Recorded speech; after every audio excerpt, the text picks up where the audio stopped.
పార్వతీపురం మాన్యం జిల్లా కేంద్రంలో నగల దుకాణంలో భారీ చోరీ జరిగింది.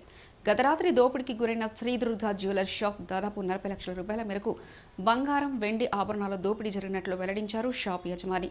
సమాచారం అందుకున్న పోలీసులు షాప్ యజమాని ఫిర్యాదు చేయగా పోలీసులు కేసు నమోదు చేసి పర్యవేక్షణ చేపట్టారు.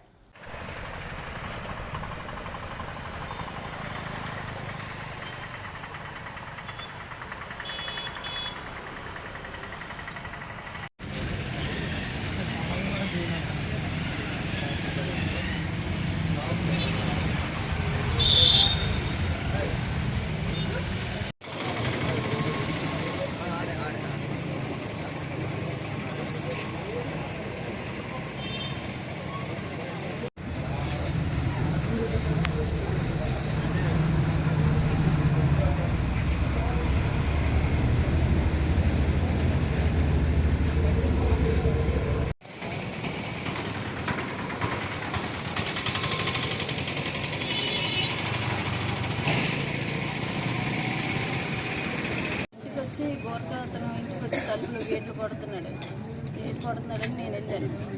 సడన్ గేట్ తీయకుండా గేట్ అడిగేసి మీకు పోలీసులకి ఇన్ఫర్మేషన్ ఇచ్చేసి నేను గేట్ తీశాను.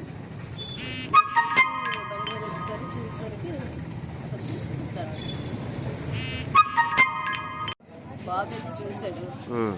పట్టీల చేతలు అవన్నీ మొన్న పండుగ తెచ్చుకున్నాను సరుకు. అది ఆ సరుకు మామూలు పట్టీలు అవే 30 కేజీలు ఉంటాయి.